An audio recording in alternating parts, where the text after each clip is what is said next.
All right. You've really outdone yourself this time. Have I? Yeah. Waiting for God, oppression and liberty. Oh, yeah. We've even got like excerpts from Simone Weil's like personal notebooks. Uh-huh. This is going to be intense. Yeah. A deep dive into spirituality, society, and the human condition, all with Simone Weil. What do you make of all this? It's a fascinating collection of her work. Okay. And it really shows a real desire to wrestle with some big questions. Absolutely. And you know me, always drawn to more like intriguing like details. Okay. For example, did you know that when Simone Weil was just 5 years old, she refused to eat sugar? Really? Yeah, she did it in solidarity with those who didn't have any. Talk about foreshadowing. It's Right. like she was destined to dedicate her life to like understanding and experiencing the suffering of others. That's amazing. Yeah, that's a perfect illustration of how deeply her empathy ran, like even as a child. Right. It's this profound sense of compassion that led her to develop, this radical concept of affliction. Right. The idea that suffering, as difficult as it is, can be a pathway to a deeper understanding of ourselves and the world. Okay, so how does that work? That seems a bit counterintuitive, doesn't it? It does, yeah. You'd think we'd want to avoid suffering at all costs. You would. It's definitely not your typical self-help advice. No. But Weil argues that in those moments of like intense suffering, when we feel most alone, even like abandoned by God, that's when we might actually sense God's presence most acutely. So it's like finding light in the darkness. Exactly. Okay. She even describes it beautifully in Waiting for God, where she writes, evil is the beautiful obedience of matter to the will of God. Wow, that's a powerful image. It really makes you think about suffering in a whole new light. It does, yeah. Does it resonate with you at all, that idea? It does. I mean, it's difficult, but I can see what she's getting at. And she doesn't just leave it at the individual level either. She takes this concept of affliction and she applies it to the societal level as well, delving into the root causes of oppression and liberty. So if suffering can be a path to a deeper understanding, is she saying oppression has a purpose too? I'm not sure I'm ready for that conversation. That's a great question, and it gets to the heart of Weil's argument, really. Okay. She doesn't shy away from difficult topics. No. She believed that oppression stems from our very human need for power, a need that's amplified by the struggle to meet our basic needs. Okay. It's this struggle for power that creates the systems and structures that perpetuate oppression. Okay, that makes sense. But she was critical of oppressive systems regardless of her ideologies. Absolutely. Yeah, okay. She saw the dangers of both totalitarian and capitalist systems. Right.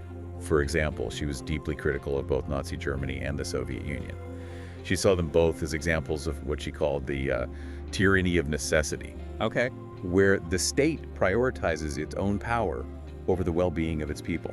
So it's not about picking sides in a political debate. It's about recognizing the inherent dangers of any system that prioritizes power over people. That feels relevant on a lot of levels even today. Right, and one of the most insidious ways she saw this power playing out was through bureaucracy. She argued that large impersonal systems, no matter how well-intentioned they might be, often end up dehumanizing individuals and perpetuating injustice. You know, that really resonates with me. It's easy to feel lost in the system sometimes. Exactly. And this is where Weil's concept of rootedness comes into play. Okay.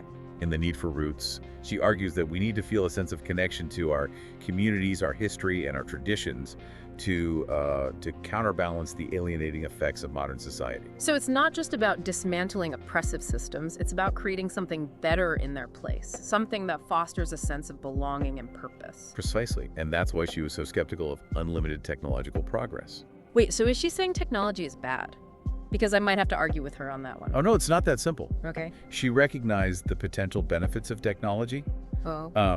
but worried that our relentless pursuit of efficiency and material gain might actually be undermining our well-being in the long run. Okay, so more of a cautionary tale than an outright rejection of technology. Exactly.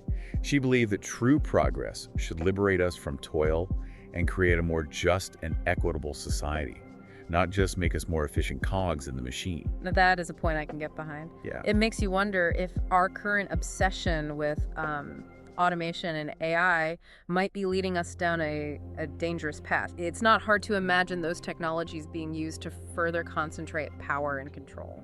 That's a concern that she would have definitely shared. She was suspicious of any system that prioritized efficiency over human dignity and well-being. And this concern extended to her views on education as well. So for her, education wasn't just about churning out efficient workers. Not at all. She believed that education should be about much more than just acquiring knowledge or skills. Right. She argued that it should awaken a sense of beauty, justice, and connection to something larger than ourselves. She was after a more holistic approach, wasn't she? Something that nurtured the whole person. Yes, exactly. She felt that education should cultivate our capacity for critical thinking, moral reasoning, and appreciation for the interconnectedness of all things. You know, that makes me think about her critique of French patriotism, because it wasn't just blind nationalism she was opposed to, right? It was the kind of patriotism that shuts down critical thinking and promotes a narrow, often romanticized view of the past. That's exactly right. She felt that true patriotism should be rooted in a deep understanding of a nation's history, both the good and the bad. Right. And that it should inspire a commitment to justice and equality for all. And, you know, her critique of French patriotism was also deeply tied to her belief in the importance of facing, uncomfortable truths, a theme that runs throughout her work, really. Yeah, she didn't shy away from wrestling with difficult ideas, did she? Not at all. It's like she wanted to shake us out of our complacency and make us really confront the complexities of the world. And ourselves, for that matter. Absolutely. And perhaps one of the most challenging and seemingly paradoxical ideas she grappled with was this concept of finding freedom through obedience. Okay, now that sounds like a contradiction in terms. How can you be both free and obedient at the same time? It is fascinating, isn't it? Yeah. It challenges our typical understanding of freedom as being able to do, whatever we want, whenever we want. Right. For a while, true freedom wasn't about following our, whims or desires. It was about aligning ourselves with something larger than ourselves, something she saw as true and good. So it's about submitting to a higher power, but not in a coercive way. Right. More like choosing to surrender to something we recognize as good and just, even if it demands something from us. Yes, exactly. She argued that when we fixate solely on our own desires, we actually become enslaved to them. True freedom, in her view, comes from recognizing and submitting to a moral order that exists outside of ourselves. That makes me think about her quote from Gravity and Grace, to be innocent is to bear the weight of the whole universe. It's like she's saying true freedom comes with a sense of responsibility, not just for ourselves, but for the well-being of others. That's a great connection. Yeah. And that sense of responsibility is deeply intertwined with her concept of attention. Weil believed that by cultivating a state of focused, selfless attention, we could start to break free from the chains of our own ego and connect with something much larger than ourselves. It's funny, when you talk about it, it almost sounds like a form of meditation or mindfulness practice. There are definitely some parallels there. Yeah. But for Weil, attention wasn't just about, clearing your mind or achieving a sense of inner peace. Right. It was an active, even a moral practice. So it wasn't passive observation. It was about actively engaging with the world around us, but from a place of selflessness and compassion. Exactly. Okay. She believed that true attention required us to set aside our own, preconceived notions and desires, and to really see the world and the people in it as they truly are. And in that seeing, she believed we could catch glimpses of the divine. That's a beautiful idea, but it also sounds incredibly difficult to do. It is challenging, but she believed it was a practice that could transform us, both individually and collectively. In fact, she even wrote that absolutely unmixed attention is prayer. Wow. So it's not about reciting words or performing rituals. It's about cultivating a certain quality of presence, a way of being in the world that's grounded in love and compassion. Precisely. And that's why she placed so much emphasis on overcoming what she called decreation. Okay, we've mentioned decreation a few times now. Could you unpack that a little? It sounds a bit like self-annihilation, which I'm not sure I'm ready for. Well, that's understandable. It's a powerful image, isn't it? Yeah. But she wasn't talking about literally destroying ourselves. She was referring to a process of dismantling our ego or our false self, the part of us that's driven by selfish desires and attachments. So it's about shedding the layers of ego that prevent us from connecting with our true selves and with something larger than ourselves. Exactly. She believed that our ego, while a natural part of the human experience, often becomes a barrier to experiencing true joy, love, and connection. Okay, I'm starting to understand why this concept of decreation was so central to her thinking. It's like she's saying that to really connect with God, with truth, with beauty, we need to clear away the clutter of our own self-importance. Yes, that's a great way to put it. And she believed that this process of decreation involved three key principles: love, detachment, and attention, which we've already touched upon. And these principles are all intertwined, right? It's not like you can just pick and choose the ones you like. For a while, these principles were inseparable. They worked together to guide us towards a more authentic and meaningful way of being in the world. So tell me more about how she saw love functioning within this process, because she wasn't talking about romantic love or even familial love, right? It was something much bigger than that. You're exactly right. Weil saw love as the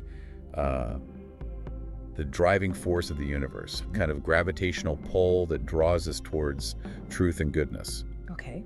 And for her, this kind of love, it wasn't just a feeling, it was an active force, a choice we make to extend ourselves towards others, even and perhaps especially when it's difficult. So it's about acting out of love even when we don't necessarily feel like it, choosing compassion over convenience.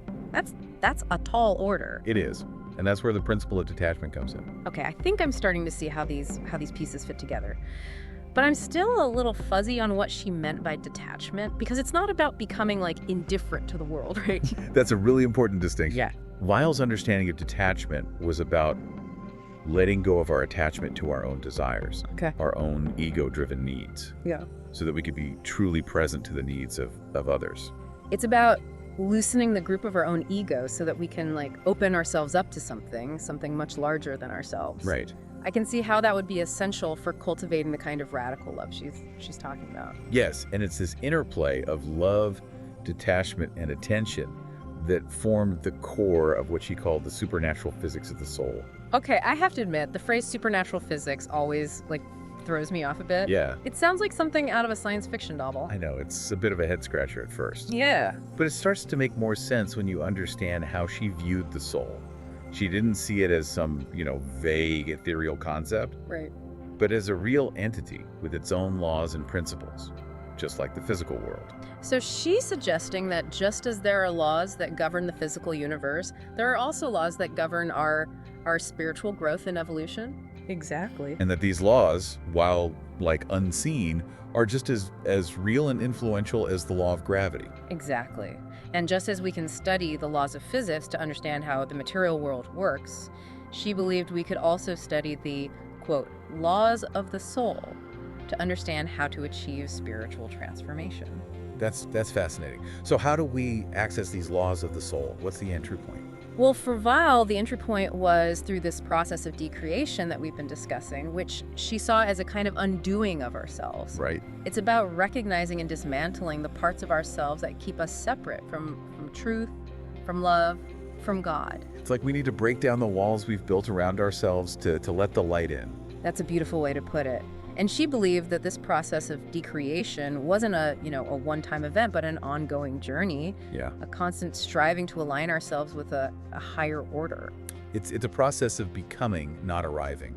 Exactly. And she was very clear that it wasn't always going to be, easy or comfortable. In fact, she even used the word death to describe it. Okay, now you're really losing me. Not a literal death, of course, Yeah.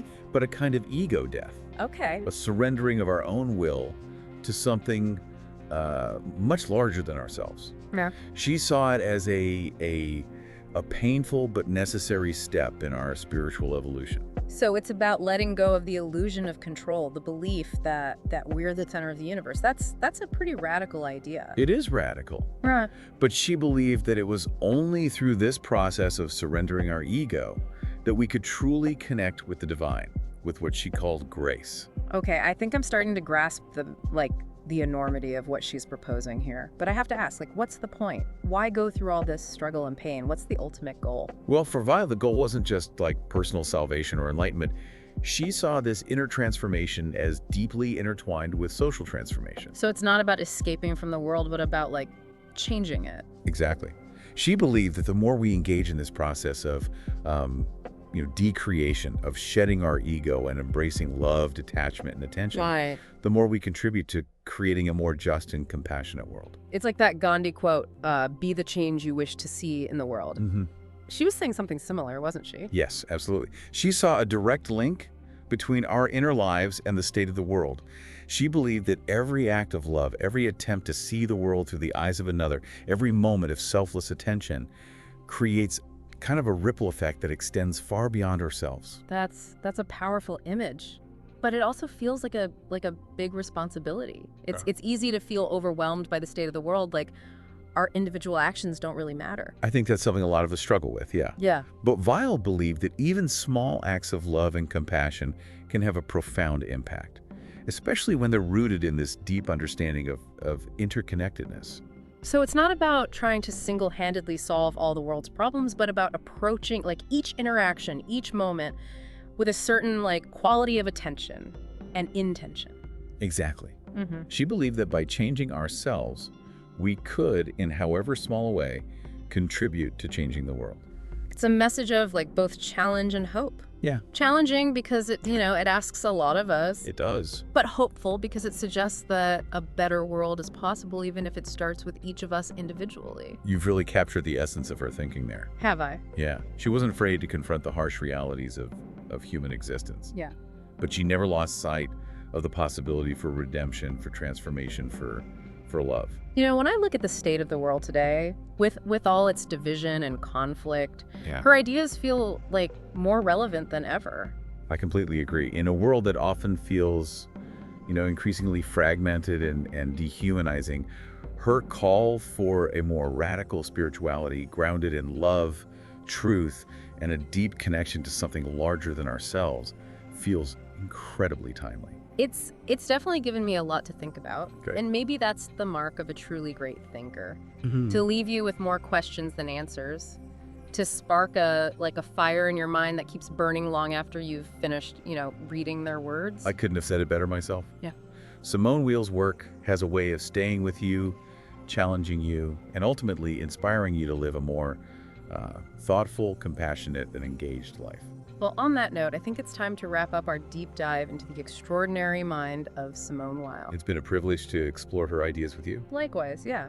And to our listeners, thank you for joining us on this journey of intellectual and spiritual exploration. Yeah. We hope you'll continue to, delve into Simone Weil's work and discover the richness and relevance it holds for our time. And who knows, maybe you'll even feel inspired to start a decreation process of your own. That's a thought-provoking challenge to leave our listeners with. Until next time, keep asking questions, keep exploring, and keep diving deep